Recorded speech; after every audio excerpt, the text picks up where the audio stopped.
नमस्कार, स्वागत है आपका हमारे चैनल में। मैं रानी गुप्ता आपके साथ। और बड़ी खबर आ रही है, जिस तरीके से महाराष्ट्र में लगातार सियासी संकट छाया हुआ है, तो इस बीच अब खबर ये आ रही है कि राज्यपाल भगत सिंह कोश्यारी महाराष्ट्र विधानसभा में अध्यक्ष चुनाव के लिए मंजूरी देने के लिए पूरी तरीके से तैयार है। और ऐसा माना जा रहा है कि यदि ऐसा होता है तो भाजपा के अध्यक्ष चुने जाएंगे और बागी विधायक अपनी सदस्यता नहीं खोएंगे। आपको बता दें, इसी के साथ ही ये भी खबर आ रही है, जिस तरीके से कल लगातार 2-3 दिनों से जो संजय राउत बार बार बयानबाजी कर रहे थे, आपत्तिजनक टिप्पणी कर रहे थे, इसी के अलावा जो एकनाथ शिंदे कैंप है उन पर ये बोल रहे थे कि वो अपने बाप के नाम का इस्तेमाल करके अलग से पार्टी बनाए, तो इस पर एकनाथ शिंदे ने ट्वीट करके संजय राउत को करारा जवाब दिया है। और इसी के साथ ही उन्होंने कहा कि हम हिंदुत्व के लिए जान दे देंगे और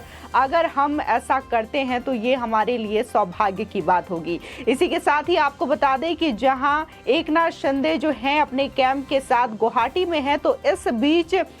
थाने में उनके बेटे श्रीकांत शिंदे का ऑफिस है, जहां पर कल शिव सैनिकों ने भारी संख्या में वहां पर पहुंच करके तोड़फोड़ की। इस मामले पर वहां की पुलिस ने 6 लोगों को गिरफ्तार किया है। ये बड़ी खबर आ रही है। इसी के साथ ही एक बयान में एकनाथ शिंदे ने साफ साफ कह दिया है कि यदि उन्हें और उनके परिवारों को कुछ होता है तो इसकी जिम्मेदारी जो है उद्धव सरकार को जाएगी, संजय राउत को जाएगी। आपको बता दें कि वहां के राज्यपाल जो है महाराष्ट्र विधानसभा के लिए अध्यक्ष चुनाव को मंजूरी दे सकते हैं, क्योंकि वहां पर जो भी चीजें इस वक्त सियासी घमासान मचा हुआ है और इस बीच विधायकों को लेकर के जो चीजें देखने को मिल रही हैं, तो वो सारी चीजें जो हैं डेप्यूटी स्पीकर के द्वारा की जा रही है, जिसके खिलाफ एकनाथ शिंदे गुट जो है वो कोर्ट का रुख भी कर चुका है। आपको बता दें कि डेप्यूटी स्पीकर ने 16 विधायकों को निरस्त करने का, उनका जो पद है उनको निरस्त करने का, उनको बर्खास्त करने के लिए नोटिस जारी किया था, जिसको कि एकनाथ शिंदे ने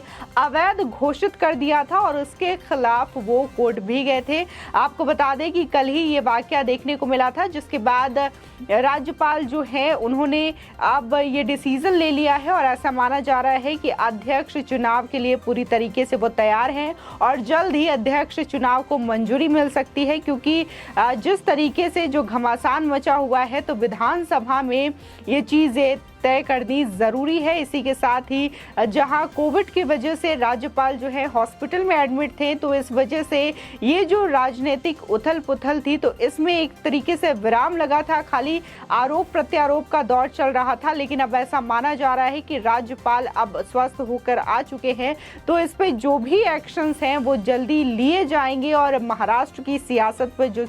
संकट छाए हुए हैं उस पर भी विराम लगेगा। इसी के साथ ही आपको बता दें, संजय राउत को देखा गया कि किस तरीके से वो बयानबाजी करते हुए नजर आए थे। उन्होंने कल सुबह से लेकर के शाम तक ऐसे ऐसे बयान दिए हैं शिंदे ग्रुप को लेकर के, जहां पहले उन्होंने कहा कि कोई भी जो बागी हुए हैं वो ना तो बाला साहब ठाकरे के नाम का इस्तेमाल करेंगे और ना ही शिवसेना के नाम का इस्तेमाल करेंगे। अगर आपको अपनी पार्टी बनानी है, वोट मांगना है, राजनीति करनी है, तो आप अपने बाप का नाम का इस्तेमाल करिए, क्योंकि आपके तो 100 बाप है, ऐसा संजय राउत का कहना था। इसी के साथ ही उनका एक शाम को भी बयान आता है, जिस पर वो ये कहते हुए नजर आते हैं कि जो भी 40 विधायक हैं उनका गुवाहाटी से उनके शवों का सीधे पोस्टमार्टम के लिए वो मुर्दा घर भेजेंगे। इस तरीके की बयानबाजी वो करते हुए नजर आते हैं। इसी के साथ ही वो कह रहे थे कि जितने भी शिव सैनिक हैं, जितने भी शिवसेना समर्थक और कार्यकर्ता हैं, वो बस संजय राउत के एक इशारे का इंतजार कर रहे हैं, क्योंकि जो झांकियां हैं वो लगातार मुंबई में देखने को मिल रही है, थाने में देखने को मिल रही है, या यूं कहे कि महाराष्ट्र के अलग अलग हिस्सों में प्रदर्शन जो है शिव सैनिकों का लगातार देखने को मिल रहा है कि कैसे जो लोग हैं शिव सैनिक हैं वो लगातार बागी विधायकों के दफ्तरों में, घरों के बाहर प्रदर्शन कर रहे हैं, तोड़फोड़ कर रहे हैं। ऐसी तस्वीरें सामने आ रही है और जिसके बाद केंद्र सरकार ने उन्हें Y+ सिक्योरिटी मुहैया कराई और उसी के साथ ही राज्यपाल ने भी उन्हें जो है सिक्योरिटी मुहैया कराई थी। इसके बावजूद जो संजय राउत है वो इस तरीके से बयानबाजी करते हुए नजर आए आ रहे थे, यानी कि सीधे तौर पर वो धमकी देते हुए नजर आ रहे थे शिंदे कैंप को, जिसके बाद एकनाथ शिंदे ने उन्हें ट्वीट करके करारा जवाब देते हुए लिखा और साथ ही संजय राउत को इस ट्वीट में टैग किया। आपको बता दें, एकनाथ शिंदे ने ट्वीट कर लिखा, हिंदू हृदय सम्राट वंदनीय बाला साहब ठाकरे के हिंदुत्व के विचारों के लिए और बाला साहब की शिवसेना को बचाने के लिए हम मर भी जाएं तो बेहतर है। अगर ऐसा होता है तो हम सब इसे अपना सौभाग्य समझेंगे। इसी के साथ ही एकनाथ शिंदे ने एक और ट्वीट किया और साथ ही लिखा कि बाला साहब ठाकरे की शिवसेना उन लोगों का समर्थन कैसे कर सकती है जिनका मुंबई बम ब्लास्ट के दोषियों दाऊद इब्राहिम और मुंबई के निर्दोष लोगों की जान लेने के लिए जिम्मेदार लोगों से सीधा संबंध था, इसलिए हमने ऐसा कदम उठाया। मरना ही बेहतर है। आपको बता दें कि वो पहले दिन से कहते आ रहे हैं कि जो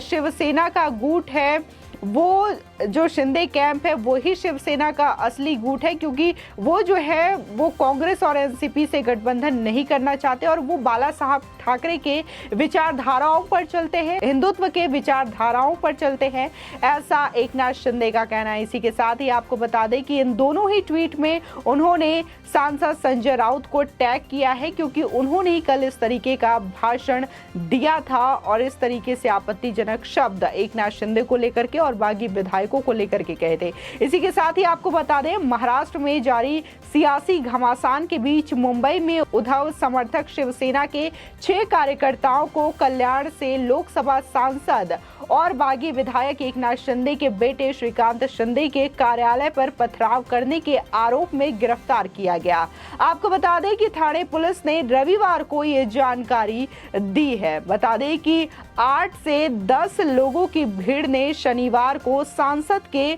उल्लासनगर स्थित कार्यालय पर हमला कर दिया था, जिसके बाद पुलिस ने उन्हें गिरफ्तार कर लिया। आपको बता दें, उल्लासनगर पुलिस थाने के एक अधिकारी ने बताया कि शिवसेना के शाखा प्रमुखों सुरेश पाटिल, नितिन बोध, उमेश पवार, संतोष कांसे और लतेश पाटिल तथा पार्टी के युवा इकाई युवा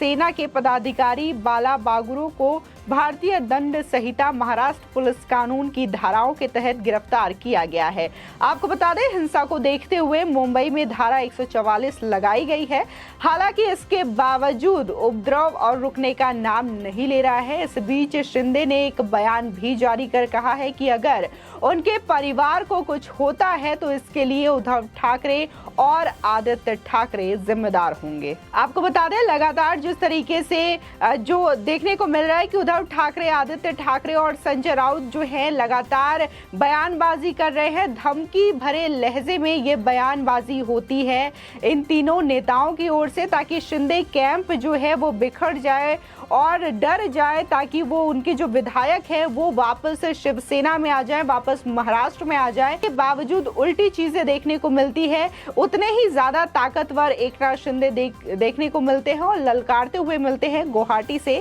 आपको बता दें कि वो लगातार अपने विधायकों की संख्या बढ़ाते हुए नजर आ रहे हैं। जब जब संजय राउत की तरफ से कोई बयानबाजी की जाती है तब तब देखने को मिलता है कि शिवसेना से एक विधायक जो है वो जाकर के शिंदे कैंप में शामिल हो जाता है, जहां देखने को मिला कि जब वो महाराष्ट्र से सूरत की ओर निकले थे तो ये खबरें आ रही थी कि उनके पास केवल 20 से 25 विधायक हैं और तब भी एकनाथ शिंदे ये दावा कर रहे थे कि धीरे धीरे ये विधायकों की संख्या दुगनी होगी और मैजिकल आंकड़ों को छुएगी। तो उस वक्त लोगों को उनकी बातों पर यकीन नहीं हो रहा था, लेकिन जब वो गुवाहाटी पहुंचे और तमाम विधायकों की संख्या लगातार बढ़ती गई, खासकर शिवसेना के जो विधायक है उनकी संख्या बढ़ती गई, इसी के साथ ही निर्दलीय विधायकों की भी संख्या बढ़ने लगी, तब जाकर अब जो लग रहा है कि जिस तरीके से दावा कर रहे हैं एकनाथ शिंदे की शिवसेना का असली जो गुट है वो वही है, शिंदे कैंप है।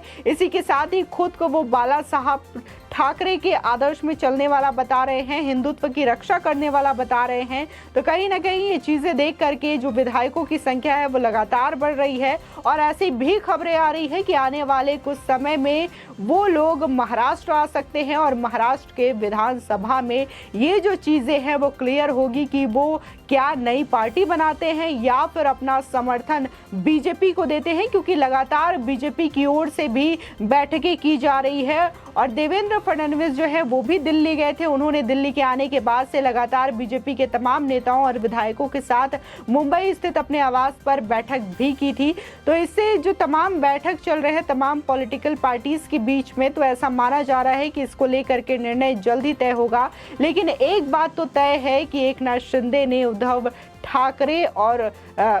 ठाकरे की सरकार को हिला करके रख दिया है। आपकी इस खबर पर क्या राय है, हमारे कमेंट सेक्शन में जरूर बताएं। आगे की और भी अपडेट के लिए